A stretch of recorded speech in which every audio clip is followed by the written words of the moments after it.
cutting through our core. They desecrate our land and our lives.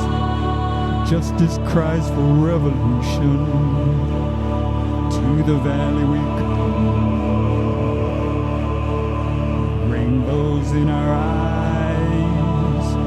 We fight for everyone.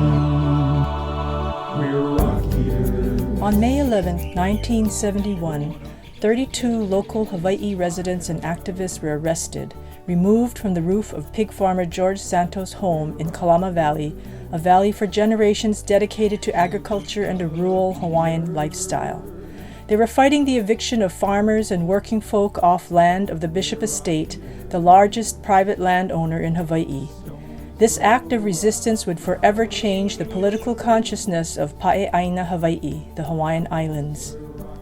A multi-ethnic and militant organization, Kokua Kalama, was formed, later to be called Kokua Hawaii. This was the first time that an organized land struggle was popularized and gained wide support from the community at large. The unity of the young activists with the residents and their conscious resistance set the tone of the many anti-eviction, working class, and Hawaiian sovereignty struggles that erupted over the entire Hawaiian landscape. Kokua Hawaii activists became active in Ota Camp, Waihole Waikane, Stop TH3, Track 57 in Kalihi, Chinatown, Niu Malu Na Wili Wili on Kauai, Hei'iakea, and many other organized fights. The effect of the actions of the Kalama Valley activists are felt strongly and significantly to the present day, as in the movement to protect Mauna Kea against the building of a 30-meter telescope on sacred Hawaiian land, in the fight against a multinational wind power corporation in Kahuku, and in standing against the city and county of Honolulu development at Sherwood Forest in Waimanalo.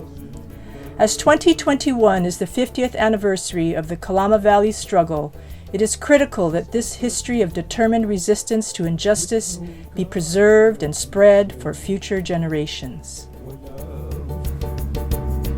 But try as they like, they cannot defeat the power of the stones. So we fight, it's up to us, for our children to make things right. Is that the reason why there's thousands of people down here today is that this system, this legislature, does not represent the people. This place represents a few handful of guys. What the thousands of people down here have shown is that the system is breaking down. They can't make the kind of decisions that are going to benefit us anymore. All they can do is benefit the big landowners, the banks, and the developers, because those are the guys who put the campaign funds in their pockets. One of the other major reasons why we're down here today, why thousands of people are down here, is we're down here to expose these guys. They're not the guys, some of them are making millions off of it. But what they are is that they're the running boys, they're the errand boys for the guys right down there on Merchant Street who sit on the top of the 30th floor of these buildings and wipe out the whole windward side with TH3. And these guys do their bidding. Uniting is the only way that we're going to win a struggle like TH3, because it's true, this is only the beginning. We have only begun to fight now. The task in front of us is a big task. The fight, the struggle here does not end with TH3. TH3 is just a symptom of what is happening in this country and in this state. It's just a symptom of the crisis that we're going through. But what we're trying to do, I think, by being here physically, all of us, is to show that it's in fact the people who have the political power in this state, not these guys. In front of us is a long battle. And the battle is against guys where, in Hawaii, 51 landowners own 95% of all the private land. And where the hell did these clowns get this land? It was all ripped off in the first place. That's where they got the land. And then it gets more interesting after that. Once they ripped off the land, then they brought in people to work and slave and bleed and sweat on the plantations so that they can now run away to the Philippines and send the jobs away so that we have unemployment. We just have people who do not belong to that upper crust of parasites who are sucking the lifeblood of the people. We have to unite everybody besides them. The courts haven't responded. The legislature hasn't responded. The governor hasn't responded. And that's why we're here. We want action, and we want to tell them, we're not asking them to stop TH Street. We're saying the people are demanding that 8th Street be stopped. We have to build this fight bigger and stronger and unite more people, and that's the only way we'll become victorious. So thank you very much.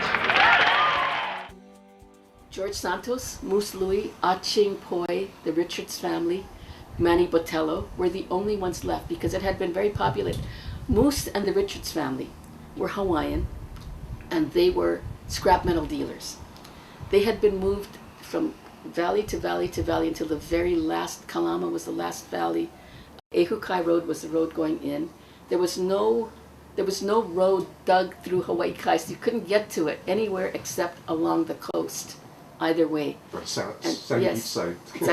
Sandy Beach side, you know, coming along by Blowhole and around, and that was where the Bishop Estate owned the land, one of the largest landholders in Hawaii, and they wanted to use the land to build upper middle class homes, and it was enough. People are saying enough, you know.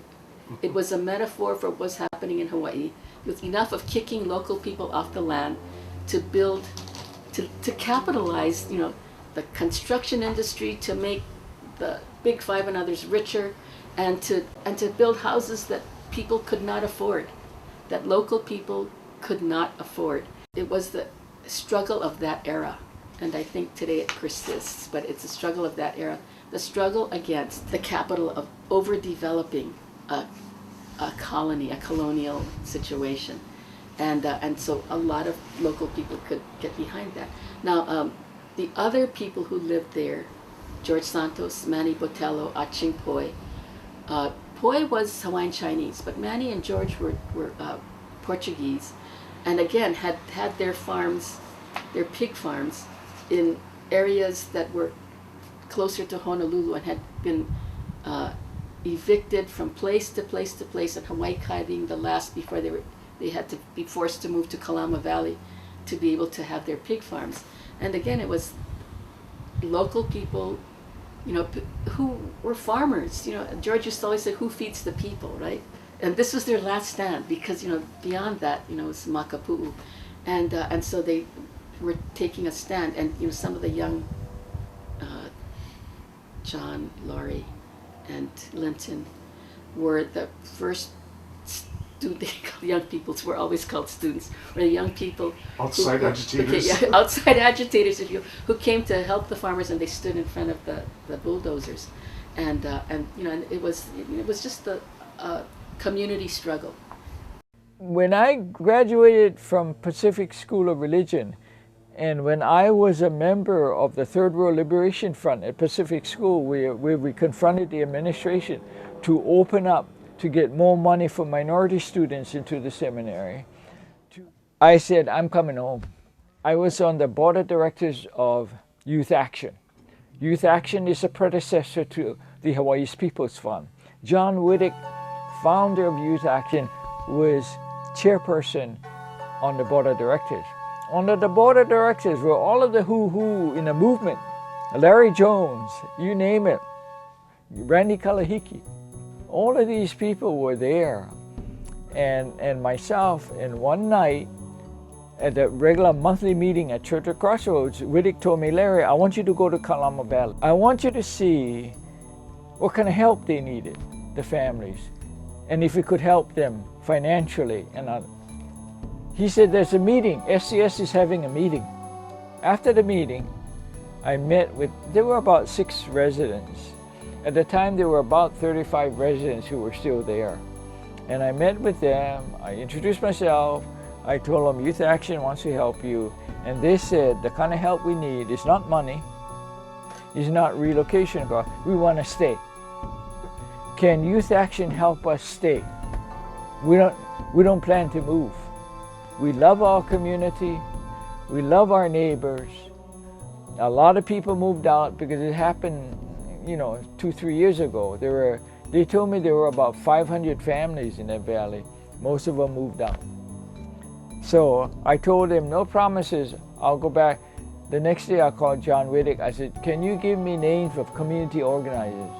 People who are fighters, against the establishment, against the Bishop Estate. Bishop Estate owned the land, the largest private landowner at the time. And mind you, Bishop Estate was a panacea for Native Hawaiian children. That was your hope to get out of poverty. They were the landowners. And that's who we were fighting. Hey, we were not radicals from the mainland. Haoles, long-haired, moving here. We were Kamehameha alumni. After 100 years of silence and support from the Hawaiian community, Pete Thompson, the class of 67, Joy Ann, the class of 54, Soli Niheo, the class of 60, Larry Kamakavivoli, the class of 61, John Furman, the class of 66. Kima went there and then moved away.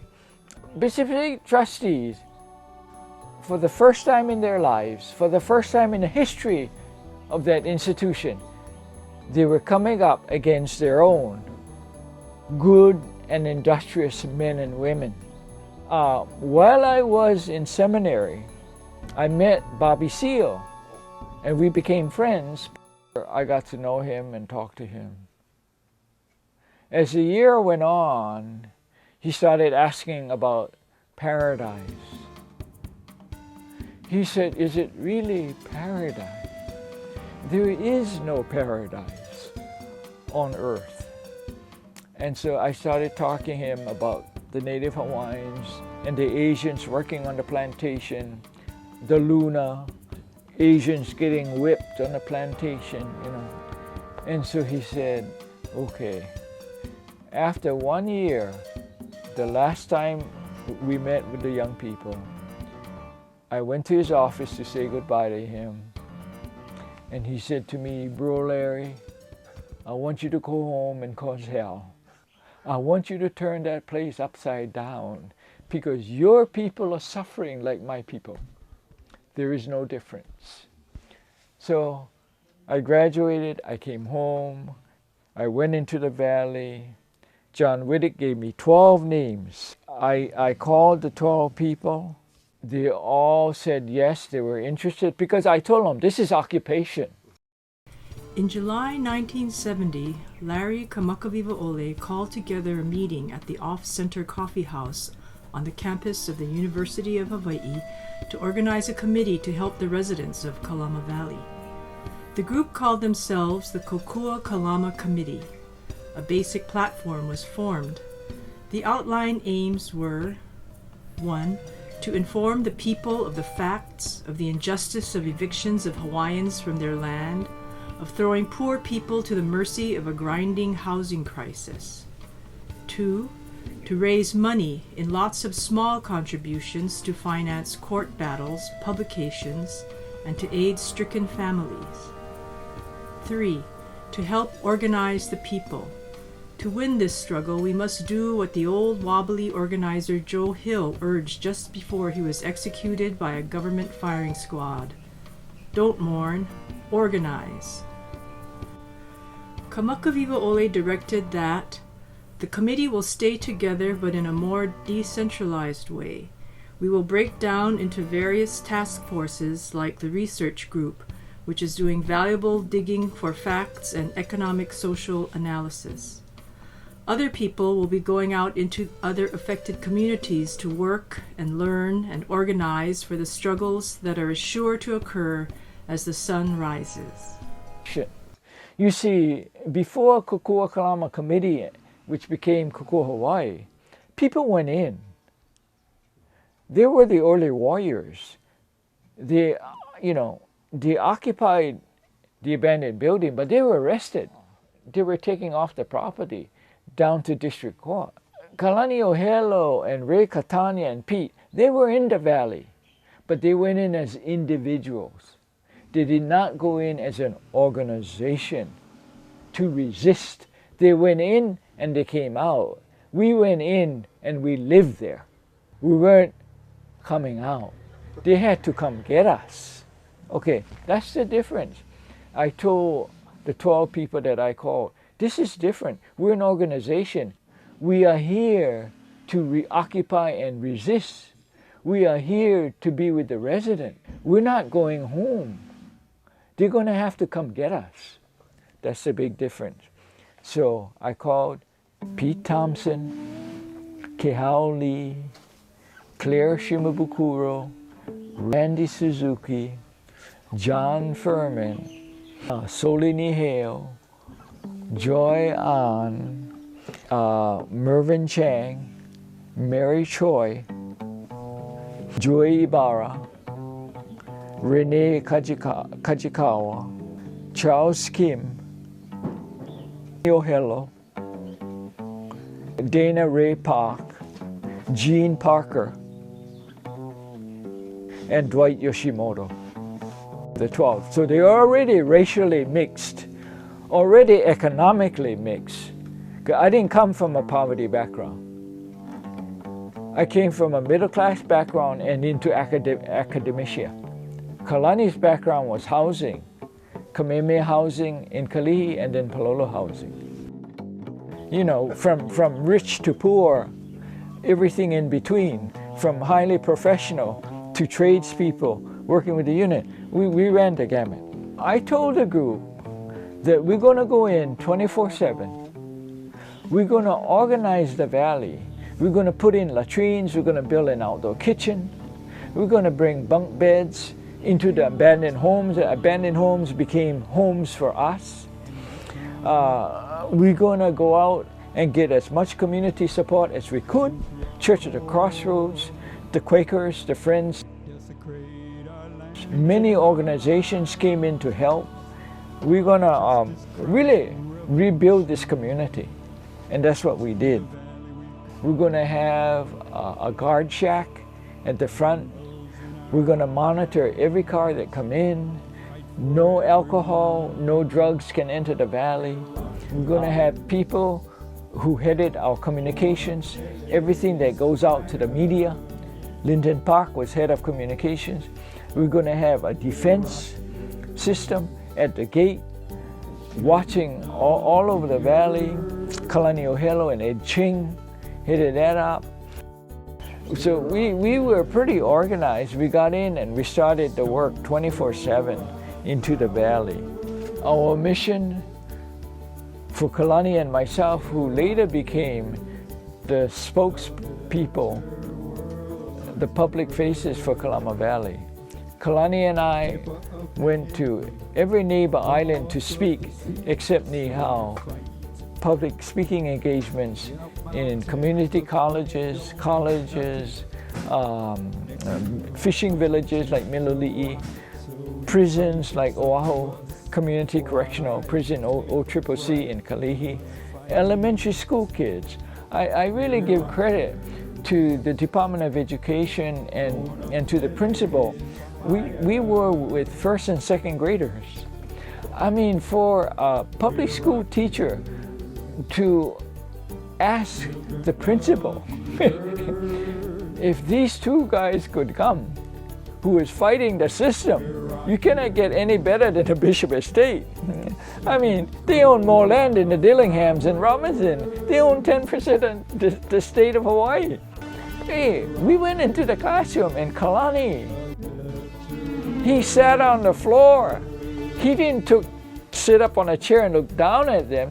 He sat on the floor and he said, come join me. And the kids are all around him. They were like an amphitheater, you know? And I sat in the back on a chair. I didn't sit on the floor. And he started talking to them in plain English, you know? And, you know, they were asking him, like, what do pigs eat? Because they saw George Santos and his pigs on the meat. They saw Kalama Valley on TV every other night. Oh, do they bite?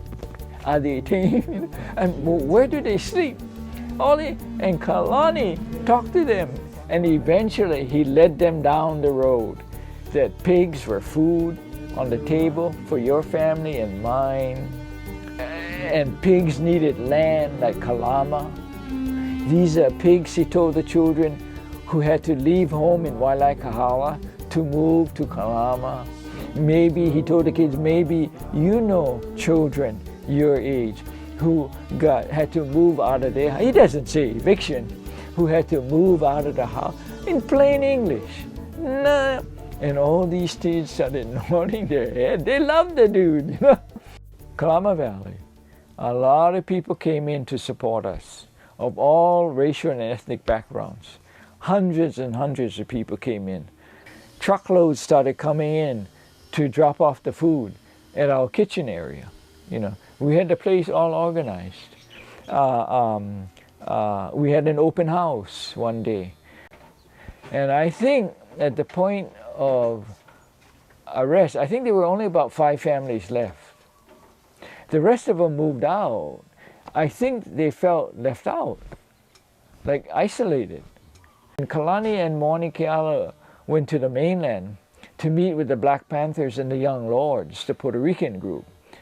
They came back. They were gone for about a month, and they were radicalized. And they started wearing brown berets, you know. Kokua Hawaii became a more militant group. And what I think that did was that alienated the families because they couldn't relate to that. I mean, that's not their experience. That's not their background. And so I told Kalani, I didn't tell the group that. I said, you know, Kalani, I think we lost the family. And you know what? That's why we're here. If it weren't for the family, I wouldn't be in the valley. There were people living there, you know, and I think we lost them. That's okay. We had to move on. I mean, it's not okay, but there's nothing I could do. Gary Kubota asked me the question, what was your goal in the Kalama Valley struggle? My goal was this: occupation, resistance, and development. My goal was not occupation, resistance, and arrest. I was not in the valley to get arrested. I was in the valley to eventually develop the valley so that the residents could remain there. Kokua Hawaii was in the development stage of trying to put a platform together. That was one of the reasons why we went to New York, Washington, D.C., and San Francisco. For their organizations, they created the infrastructure. So I looked at it, and I said, you know what, can I take this home? And they go, yeah, sure. It's called public, you know, whatever, dissemination. So I said, fine, thank you. I got it home. Larry, Soli, Joy Ann, Mary Choi, Lincoln Clark, Ray Catania, and Pete Thompson. Sat down and we looked at it and we go, whoa, this is some political shit.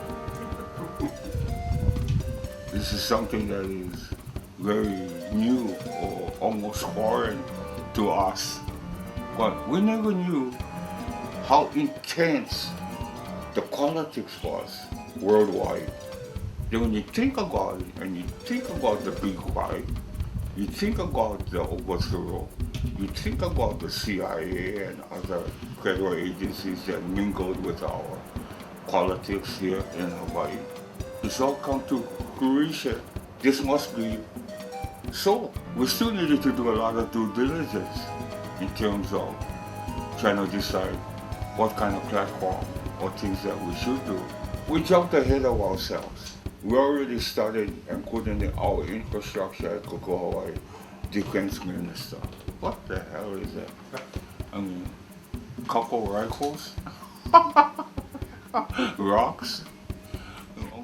Anyway, I'm glad we didn't have to get into that with the U.S. because not yet. When I was over at Leeward Community College, we were being taught by Darryl Iona in a religion class, 151. Yeah, one of the things that really affected me was that he had us read the book Autobiography of Malcolm X. So we got real good education in those days. Yeah, and we could talk about among each other about what was going on, with Cuba, with China.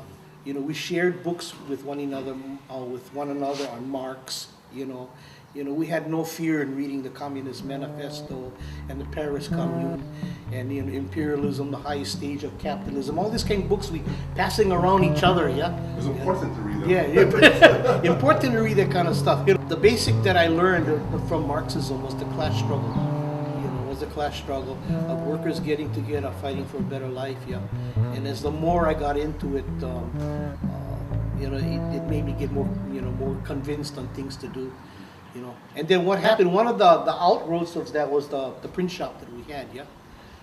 So the print shop was started by Anthony Van Kralingen, or Van. He was the teacher, but it was started by John Kelly because John was able to get the funds, and we started it at Windward Community College. Okay, so the beginnings in Kalama Valley. So we were able to get recruited by Larry Kamakaviva Ole and others to come and participate in supporting the people of Kalama Valley.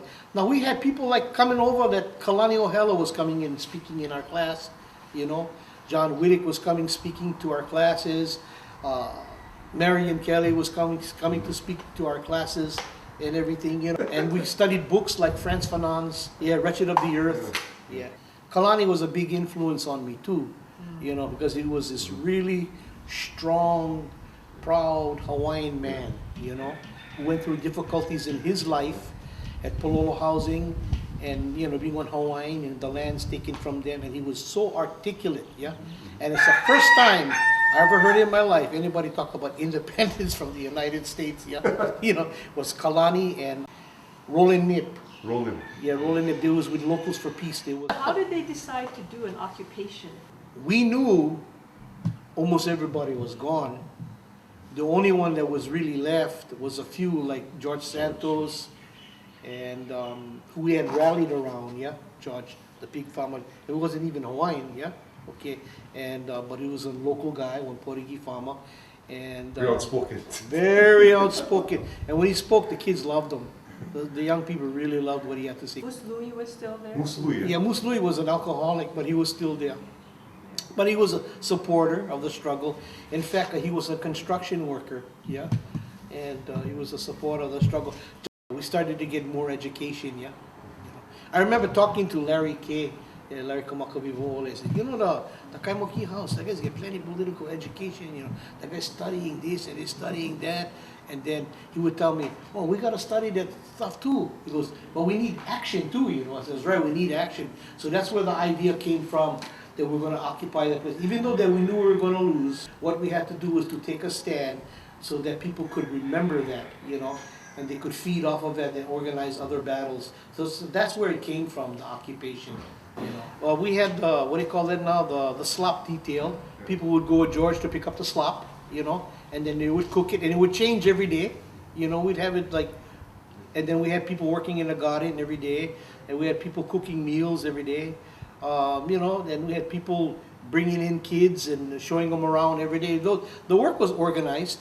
So it's like you guys are occupation. Right? Yeah, we had an occupation for over a month, you know. And so what it was a real occupation. We had, you know, a political education committee. I believe there were over 100 articles, you know, during that period about Kalama Valley in the Advertiser and Star Bulletin. That's what I had read. You know, over 100 articles. It was in there every few days or every day or something like that. There was always an article going on about Kalama Valley, you know.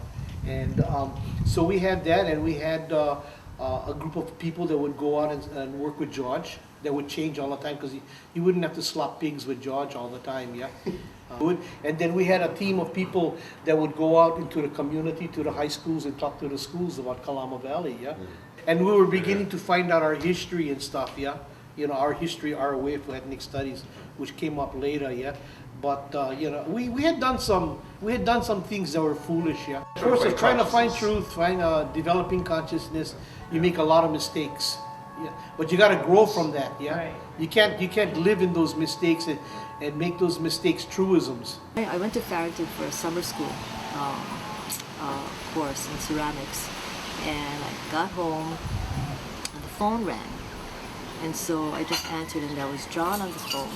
And he said that, you know, there's people at Kalama Valley whose land is being taken from them, and bulldozers are coming, and do you want to go? I said, I know. So I said, so at that point it was really kind of a much more critical period of time for me, because this is like when I was going to take a stand and publicly. I mean, I didn't know how public it was going to be, but it's just that it was outside of my normal behind the scenes kind of thing, and I knew if I was drawn, then something probably was going to happen.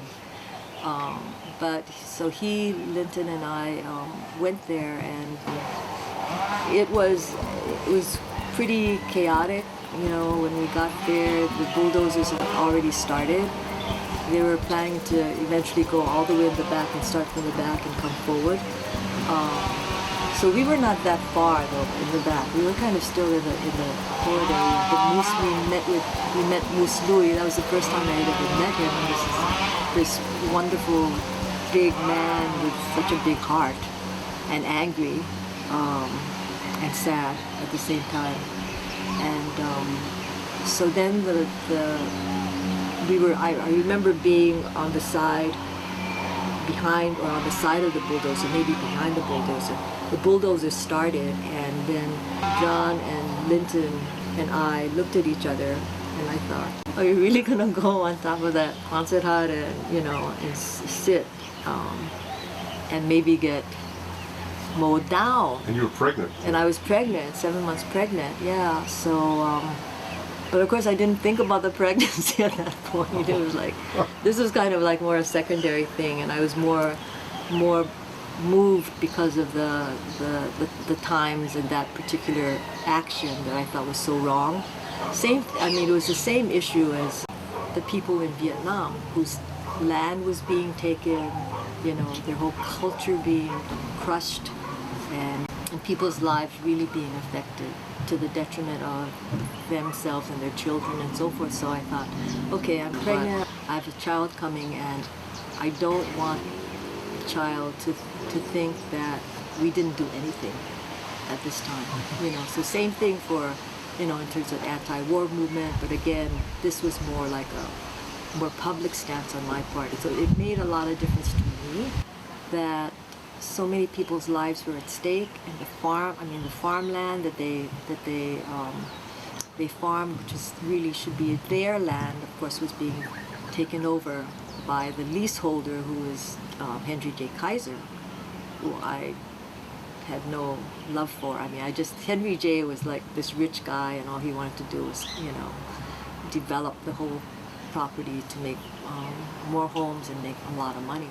I can recall that it was a Quonset hut, and we sat on the steps, and then this guy, the representative from Bishop Estate, then he came up and said, you guys better leave, or else you stand to get arrested. And so at that point, as we looked at each other, I thought, these guys they didn't care. John and Linton were like, okay, hey, do it. And I was like, okay. So I managed to keep my feet planted, and my okole on the steps, rather than abscond at that point. And then I can remember that we found out later that the bulldozer, his name was Tiny. So he was this big Hawaiian guy. He looked very, very serious, extremely serious. And then he was given the alert to start, start moving. Now he actually refused to do that, which I thought was, all right, that is so great. That here workers whose livelihood too was on the line decided that they would take a stand. So of course there was another guy who came, I think, in his stead, and they started up again. Well, as it turned out, we did not move, and the bulldozer came closer and closer. We still did not move. So finally, of course, they said, okay, stop, because politically or publicly this will not look very good. especially with this woman who was 7 months pregnant. I mean, there was really nobody around to cheer us on. I mean, we were kind of out there isolated among ourselves, and felt that this was really an important step for me to take. Could not stand not standing up. So we got arrested, and I, you know, and frankly, I don't remember what happened after that. There were some great people who got very radicalized or turned on by this land struggle. I mean, this was the most significant land struggle probably in 100 years. And, you know, in the end, we didn't win it in the sense of saving the valley, but it was a very Pyrrhic victory for Bishop Estate and for the developers. And after that, you saw communities, Waimanalo, Sand Island, Oda Camp, Niumalu Nawili, all over the islands, struggle rose up in opposition to the mythology that everything is progress, that progress is good. All development is progress. That was the mythology. And so Kalama Valley ignited a wave of struggle throughout the island. Ultimately, it got developed. Ultimately, the people got moved out. We lost some good farmland and pig grazing territory. People suffered. But afterwards, as they look back, I think they were proud, George Santos and Black Richards and them, that they played a role in a pivotal movement. And imagine it's now been 50 years. The Youth Congress, I think, really was the trigger, because that kind of discussion among 140 to up to almost 200 youth from so many different backgrounds, and an understanding that Hawaii was being developed for people who were not even living here, was being developed for wealthy people, that local people were being evicted. And we would bring in speakers from communities that were under attack. So after the Youth Congress, you had over 100 people all ready to do something. But towards the end of that, we got word that in Kalama Valley, there were families that were being evicted. So I think I picked up Lori and Linton and we went to Kalama Valley. We had never been there. We drove in and we came to the house of Moose Louie, sort of on the right side of the road, a little ways in. And we met him. He said, "I'm the unofficial mayor." He was full Hawaiian. We met his wife, and he sort of told us about how Bishop Estate was demanding they move out, that they wanted to develop the valley, put in a golf course, and it would be on Ehukai Road, would be some of the most luxurious homes, allegedly. And we were talking to him, and then we heard something like a bulldozer back in the valley. So he said, "Moose, what's going on?" He said, "Well, a bulldozer came in this morning." So we said, "Well, excuse us, we're going to go check it out." So we drove down the road. We had not planned to go there and get arrested.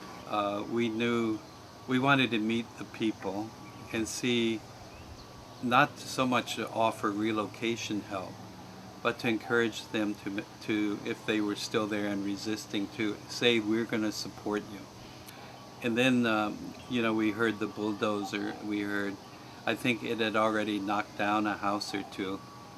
But we got to this other house, a wooden house, fairly good condition, with families, things inside. Later we learned the family had gone out to look for relocation sites. The people in the valley didn't steal from each other, you know, so you could go out and leave your house open. I remember it was a hot day. It was sort of hot, dusty. The wind would blow dirt. Sitting on the porch, I don't remember if we held hands. We might have, because we really believed that the bulldozer was going to knock the house down. And for Lori, I can't imagine what Lori felt. Linton was a stalwart. I guess Linton had been a military background or something. So for him, he was in a war zone. I was just glad that I was there to try to stop this. For Ed Michaels, he was later the Bishop Estate employee who said, you know, in this modern world, Hawaiian culture is and ought to be illegal. And that statement was a rallying cry for people all over. So the next day, I think others, maybe Kalani among them, went back, and there was a second arrest. Linton went back too, so he was arrested 2 times within a day or two of each.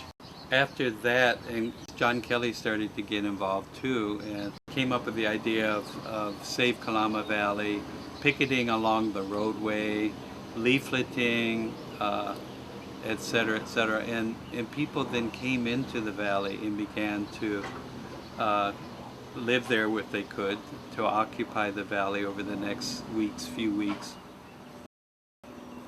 And got to know the residents, organized among them, met Black Richards and George Santos, the pig farmer.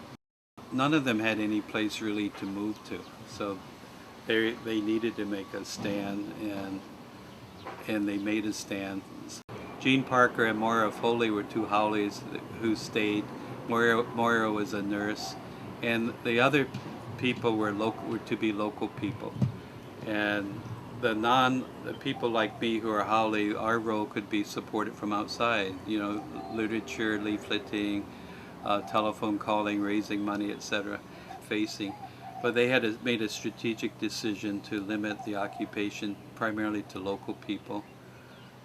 And other people wanted to support could work from outside. There were some Howley activists who didn't like it and thought it was a very bad decision. I felt it was a good decision. We decided that we would, with George's permission, that we were going to occupy the valley. So we started going probably that winter, at the end of 1970. And we started pitching tents, and George invited us there. And of course, once you start doing that, you kind of put pressure on the I don't know what it's called, the limiting factor. There's sewage, there's food, and all this other stuff. So we started doing things like, doing an occupation. Carl Young, who had been a medic in Vietnam, was very expert at doing the everyday things. Like he helped us teach us how to dig latrines. So we dug latrines, and people took turns helping George with his pigs. So I learned how to be a pig farmer up there. And then others had rototillers, and we put vegetable gardens in, used a volleyball net so you could play volleyball.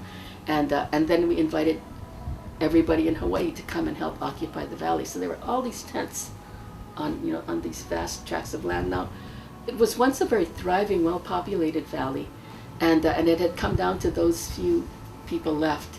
And so there was a lot of vacant lots. So there's a lot of land. It was very dry. It's it's on the lee of the rain, so it was very dry, and people pitched tents on these really rocky, dry areas, and and I think for a lot of young people that was their defining moment.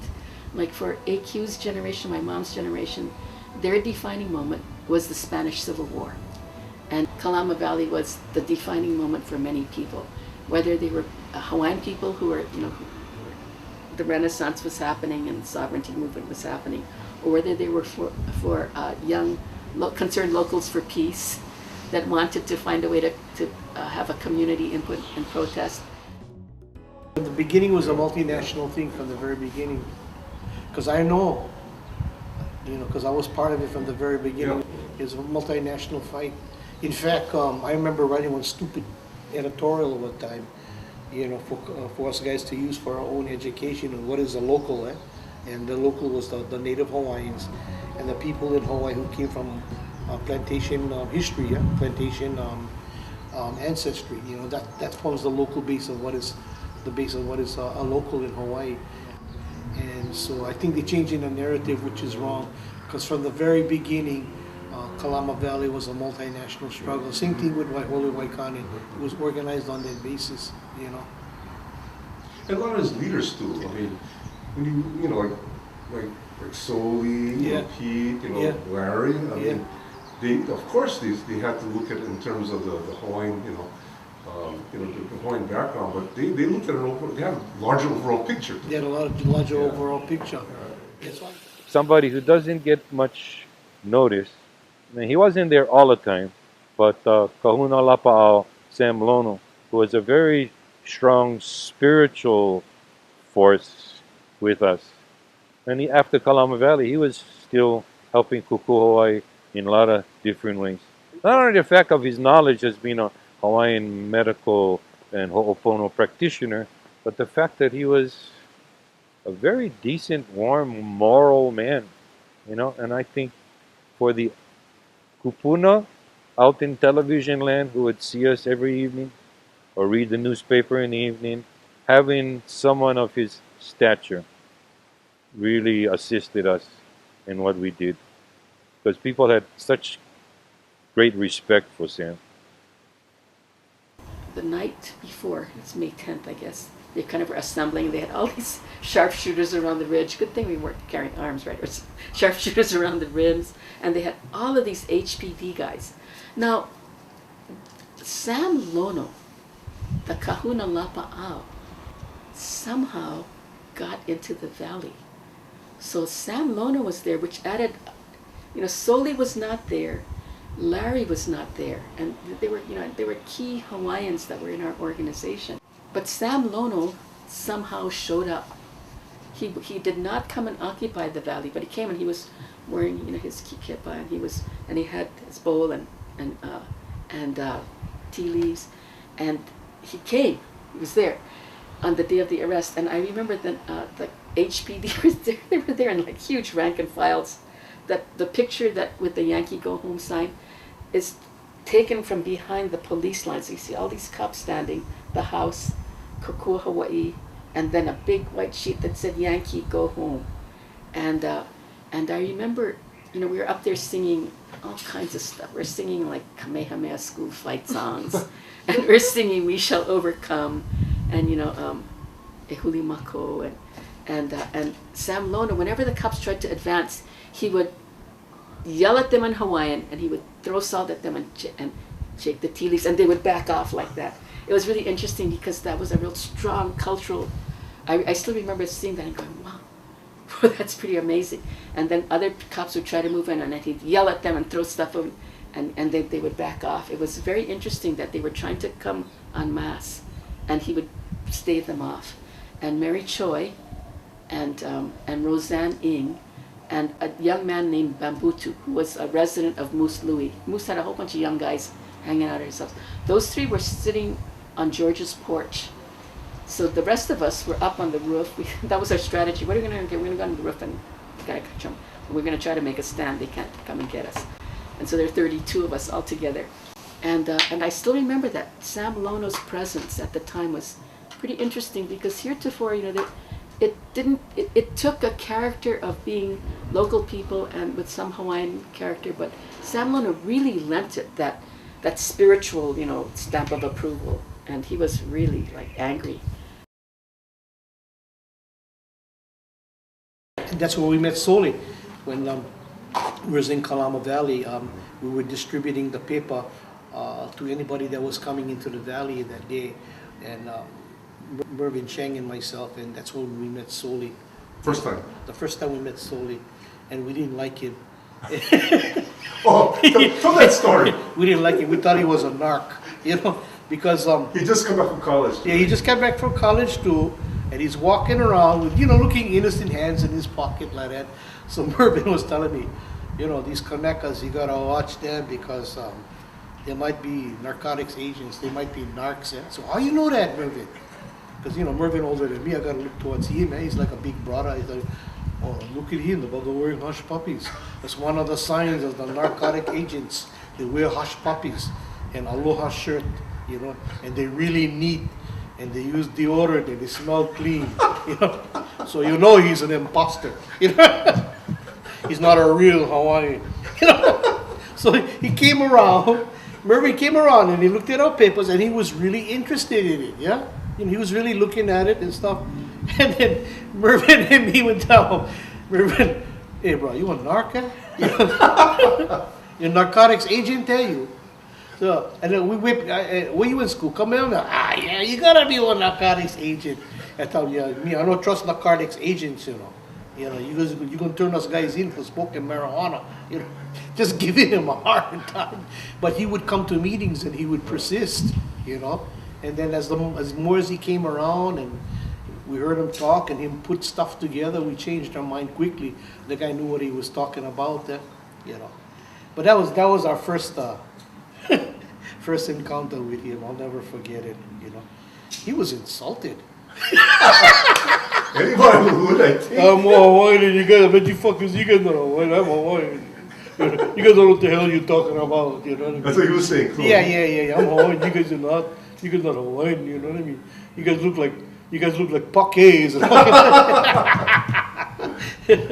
Oh yeah, we would drill him, you know, we never trust. But he was always he was a solid guy. Yeah. The addition of members to Kokua Hawaii also helped us to make even more significant. Joy-Ann got her experience from Patsy Ming's office. Solely, I love that guy. In the long run, he made a lot of sense, and he connected the dots, the political dots, the cultural dots, with Aotearoa, the Kanakes, Vanuatu, Australia. Soli Niheo was the person in the organization who really, who really brought Hawaii to it. Because Soli's identity as Kanaka Maoli was much stronger than any of ours, and including, the rest of the Native Hawaiians. Everyone else was, influenced. Kalani came from Palolo, and he was a housing kid, and, he was a working class kid whose friends went to Vietnam, came back in body bags, or his best friend came back kind of maimed. Larry Kay went to Berkeley. Pete, was an anti-war activist, and Edwina grew up on the mainland and was part of the diaspora and came back. But Soli was like, he really was Hawaiian, and he really infused the whole pride in Kanaka Maoli and in the poi pounder. And I don't think he spoke Hawaiian, but he was very proud, and he brought that Hawaiian pride into it. Soli was the resident Hawaiian Kanaka Maoli guy, and Linton did a great job of putting out Huli, the newspaper, and Ray did a lot of education, and we read stuff from here a lot, and and he would diligently be handing out mimeograph stuff. Another good speaker he developed along the way, but after Kalama Valley, was Pete Thompson. He developed into a good speaker. I used to love his speaking. He was a very smart individual. Very smart. Yeah, very smart. I really respected him. And he could research really well. He got his facts together really good. And he was able to explain himself. But I miss somebody like Pete because he was a real good debater. Yeah. And I think he was the main reason why, in a lot of ways, why we won Waihola Waikani was people like Pete. Yeah. He was able to organize everybody. And Mervyn Chang used to help us with the Huli paper. How often did the Huli paper come out? It came out every month. Every month? Every month. For how long? For about 3 years. This newspaper was able to report different struggles throughout the island of Oahu at different times, and even we interviewed some of the organizers in the different areas, like Waihola Waikani, the Waipahu struggle. My role was writing about the different struggles, taking pictures of the different community people there that in the struggle, editing and raising hell. Right. We were reading about the class struggle and how it related to Hawaii. Yeah. And of course, most of us came from working class families. When I moved from Oahu to the Big Island, we also started to think beyond the class struggle as to the different ethnic backgrounds of the ethnic struggles, especially the Hawaiian movement. The farmers, of course, they had the same struggle with Bishop Estate as the residents of Kalama Valley had. Bishop Estate owned their lands, and they were being displaced for hotels and that type of development on the Kona coast. And of course, the fishing, all of the hotel, the building and construction affected the fishermen and the ocean. I decided that Kona was the next area of occupation for myself. We moved there and organized, my wife and I, even Soli Nehiu and Joy Ann followed us into Kona. Helped first organize the farmers, and then the fishermen, and then every day just the Hawaiian community. Yes, after a lot of the political education we received, we did consider ourselves revolutionary. And I mean, the community just called us troublemakers. Even in Kona, I was called a brown beret troublemaker and not a revolutionary. We were just young, long hair, hippie types. We were there to make a difference. Without the people movement against the established, the government or whoever controls the purse strings, all you have is civil disobedience. And what we wanted was more people to show solidarity and revolutionaries for overthrow of the way things were. Yeah, we even were told that we couldn't fight against the military might of the United States, but we were willing. Yeah. We were willing. In fact, it was from there that we targeted Kaho'olawe as the next project that we would try to organize against the U.S. Navy might. And we were able then to organize the Hawaiian people to ask for reclamation of Kaho'olawe as part of the nation of Hawaii. I think when you look back at Kokua Hawaii and the movement, one of the things that I know we can take credit for is helping save the Ethnic Studies Department at the University of Hawaii. Played a critical role in ensuring that the Ethnic Studies program survived. If you talk to some of the local movement guys, they recognize Kokua Hawaii as helping give birth to their consciousness, protect Kaho'olawe. We were critical to Ota Camp and Kapalama Track 57, I believe, to Nikoli'i on Kauai, Miloli'i on the Big Island, and Kona. And there are tracks on Maui, again, because we fought Bishop Estate. We helped inspire and foster the land struggles on the neighbor islands. I think through our concerts helped foster the Hawaiian Renaissance. I think we raised the consciousness of the Hawaiian community, and that's, I think, what all of us in Kokua Hawaii are most proud of, that, we were first to fight the system, so to speak, and help people realize that, if they can beat the Bishop Estate, then there's also, there's hope. And that's what we brought. I think, we brought hope. Eventually, Kokua Hawaii, because we were not per se a pure Native Hawaiian, organization, but we were Hawaiians at heart organization. But, Kokua Hawaii was really more of a working class struggle, if you will. So, farmers, low income, middle income people fighting the landlords, just getting more land rights for local people. What unique is that we got the media's attention. Like no other incident in the 60s. The media, radio and television and the daily newspapers took a hold of it. And then it went national to Look Magazine and Newsweek, and on the cover of the Rolling Stones. Unfortunately, I don't have it, but letters from Mao Zedong and letters from Fidel Castro came in. Because for these people, internationally and nationally, Hawaii was a beautiful place, no problems. Sure. Yeah. No, Yeah, all of supposedly a no sudden there problems. was an explosion in Hawaii.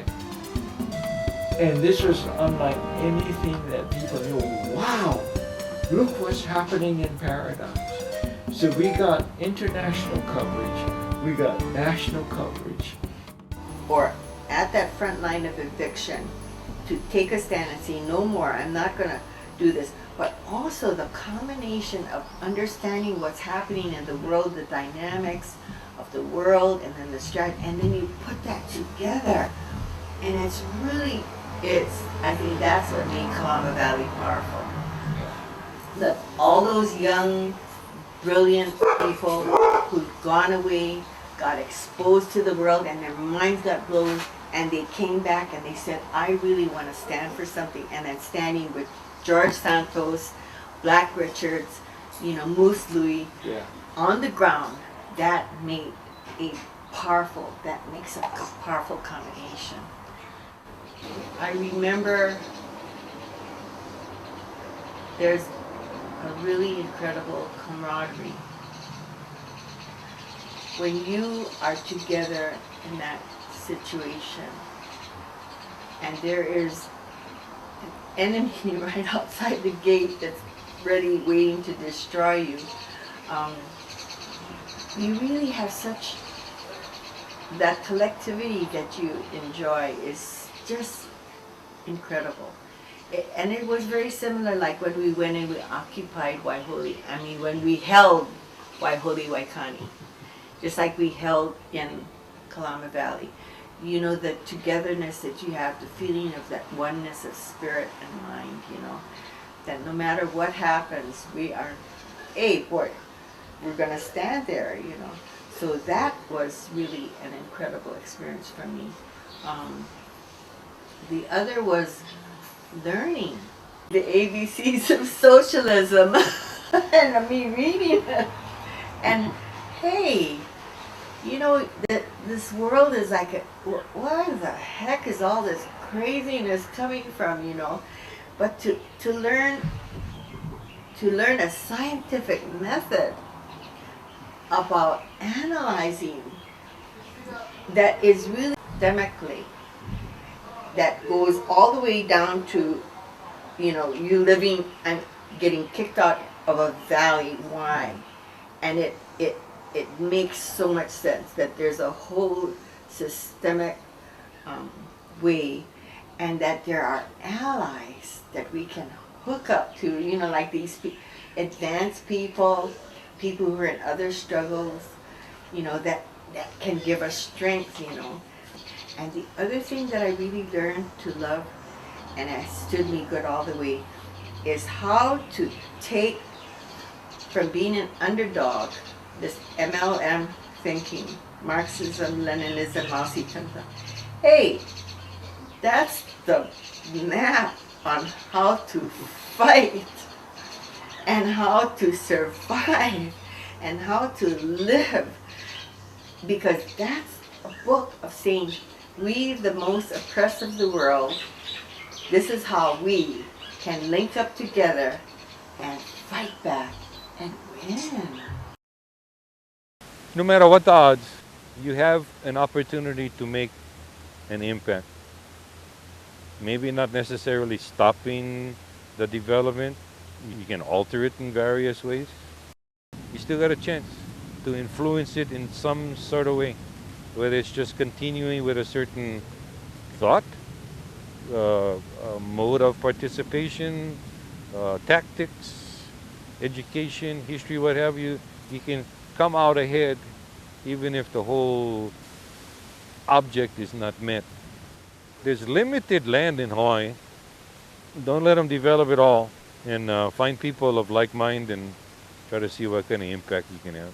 Anyway, what happened was that it took maybe about a week or so before we got on the roof, we decided to get up there, And it was unfortunate that Larry K. and Soli were not there, Larry Kamakavivol and Soli, because they were the main organizers, in a lot of ways, but they weren't there, because they were locked out on the outside. You think there was a reason that they got separated, maybe people Maybe they decided since they had them there, they was going to close it down because they were afraid of people like Soli, yeah. Soli and Larry. And Larry K. They were afraid of them because those guys are charismatic, yeah. Because outside, the two leaders are out there. You know, Soli, he was a real leader back then. Yeah, he was real charismatic. Yeah, charismatic, yeah.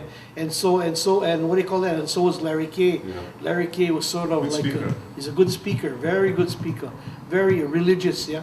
You know, his style of speaking, you know. A lot of the black activists, they have that evangelical style about them. Larry had that, yeah. Yeah, we were living in the valley already. We were there for about a month, you know what I mean? And we knew when they were coming, you know. And so what happened was that I believe Soli was denied entrance and Larry K. were denied entrance in coming. Yeah, he was denied entrance. They were denied entrance and coming in, and they were really pissed off because they wanted to get arrested with everybody else, yeah. And so, because you know, they were telephoned and told that the arrest was happening, and so it was decided, you know, sometime earlier that we're all going to climb the roof of George's house and make it harder for them to go get us, yeah. I was just hoping the fucking roof wasn't going to cave in, you know. So we all went up on the roof, and there were some people that were down, you know, sitting down on the outside. So I think about a week or so before the arrest, we had decided to get on the roof, you know. So you went up on the roof? Yeah, I was on the roof. You know, we was all skinny back then. Yeah, skinny and young. You know, no make a fucking bit of difference. Yeah. You know, I wasn't a roly poly like I am now. So anyway, what happened was that we went up on the fucking roof, and they took us down, and then they took us to the police station. You know, and then we spent some time in court, of which Herb was our lawyer, Takahashi. So it works. In a way, kind of funny, you know, he held people from going back, yet at the same time he was our lawyer. They weren't that rough because by then Sam Lono kept pushing them back, and so they were thinking, and Linton was filming it, so they couldn't do anything that could be not seen in the public eye, and there were people amassing at the front gate, and Larry tried to get through, and Ed Michaels started mouthing off at Larry, so Larry hit him. You know, he just decked Ed Michaels. But there's some footage at the front where, you know, where people are amassing. There were a lot of people, I can't say hundreds, I don't know because I wasn't out there, just amassing at the gate because in those days we had no cell phones. So people had to do it by word of mouth. I think about now and how huge mass movements are built, and I think the technology in the cell phone has made that, you know, since the WTO protests and so forth, has made it a lot easier to mobilize huge critical masses. That was a long drive because you had to drive all the way around Sandy Beach, you know, around Hanauma Bay, Sandy Beach, to get there, or the other way, you had to come around Waimanalo, and that was the only way into the valley. And Kalama Valley is considered by many to be the birthplace of the Hawaiian Renaissance.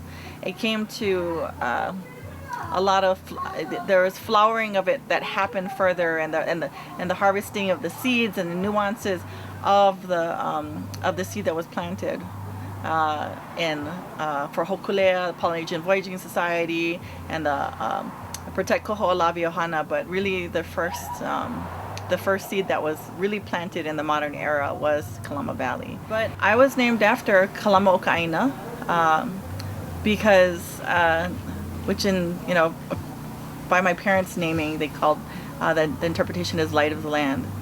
And Kalama Valley was like a great light, I think, that opened up for many people in Hawaii. They had done a tremendous job of brutally repressing the memory and the majesty of our people, and not just the Kanaka Maoli people, but also all of the local people in Hawaii who were the ones who had, like on my Korean side, the first boats that came over here from Korea were people that were, one of my great-grandfather was somebody that fought for independence in Korea against the Japanese, against massive extermination of Koreans, and that was at the turn of the century. And he was a revolutionary there, and they had to flee with the whole family over to Hawaii. And so from this beautiful history of this attempt to segregate us and divide us and separate us into the plantations and to create like a near slave-like conditions, this beautiful melding of all of these different cultures happen, where it brought all these people together. And Kalama Valley represented not just the Kanaka Maoli renaissance and rebirth, but also a local movement rebirth as well.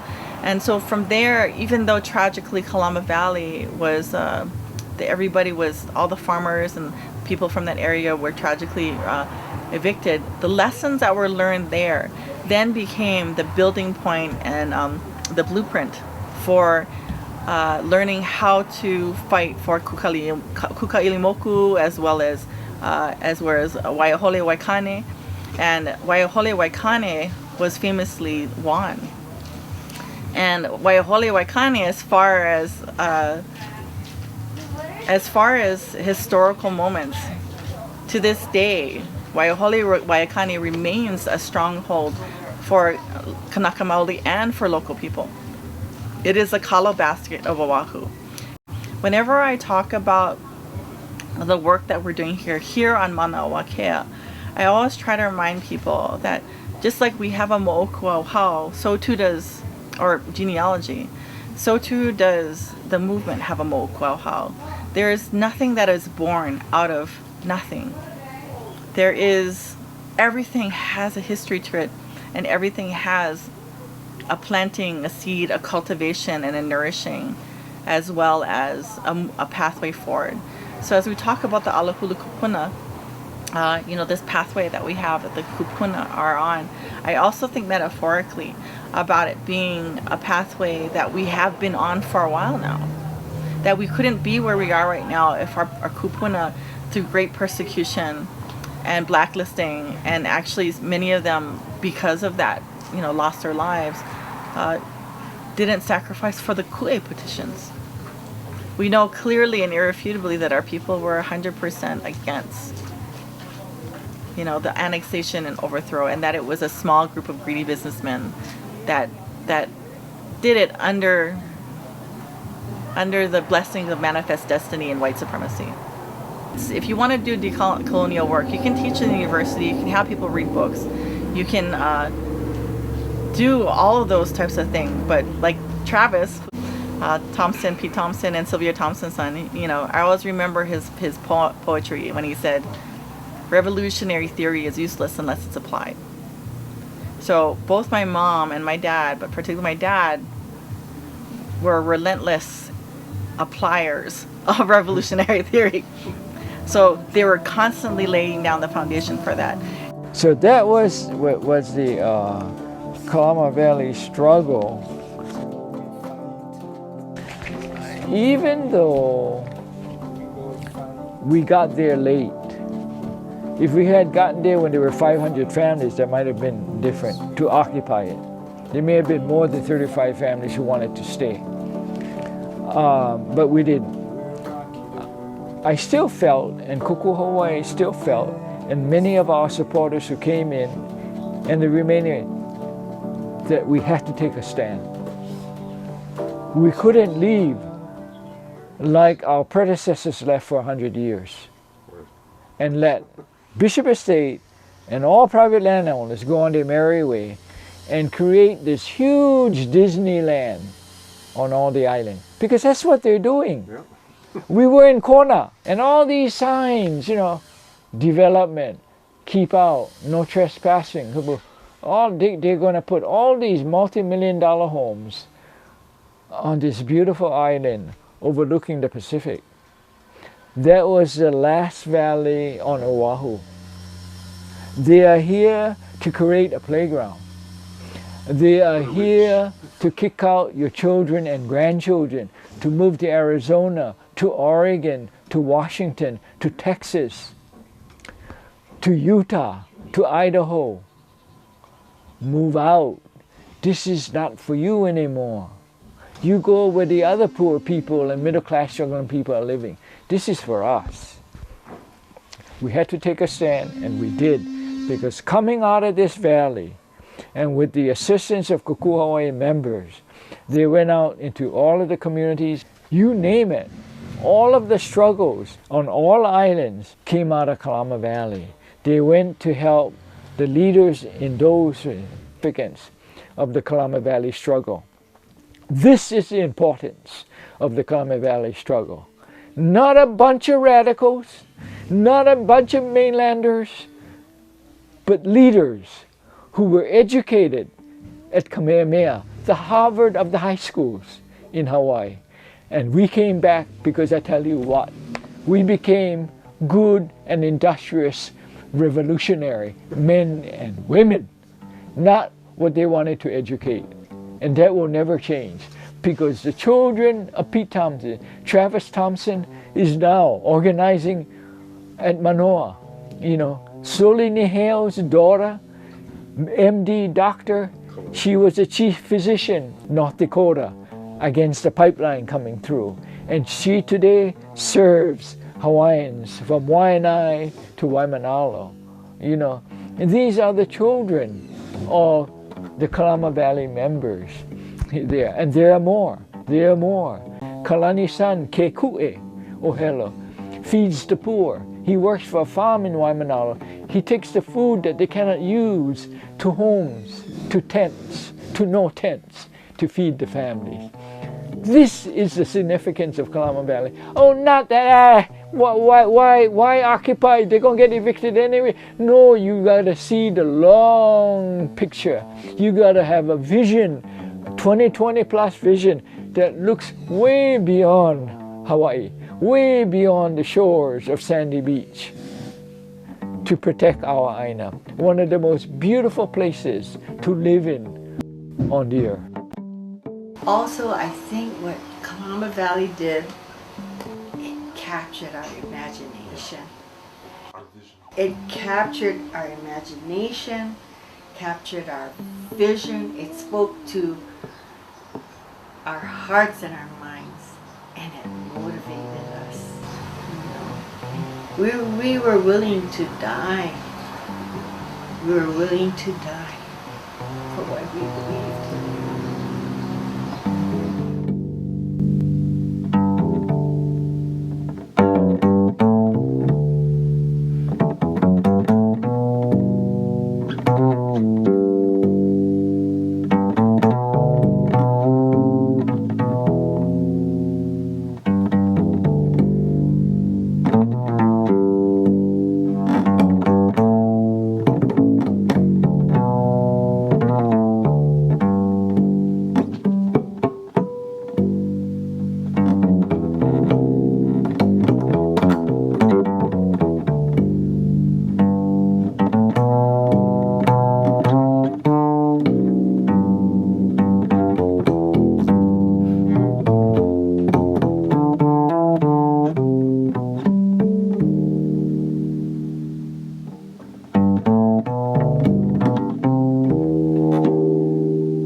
Eating rocks we grow and become of but cutting through our core, they desecrate our land and our lives. Justice cries for revolution. To the valley we come. Rainbows in our eyes. We fight for everyone. We're rock ears, born of Pele's fire. We're rock ears, children of the earth.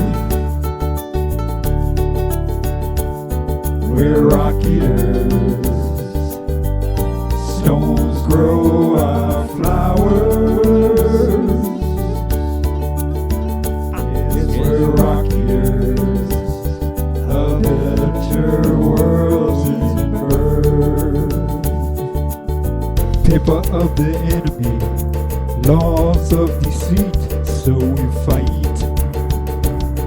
Yeah, mountains of money don't mean nothing next to our mountains of rock, so we fight. It's up to us.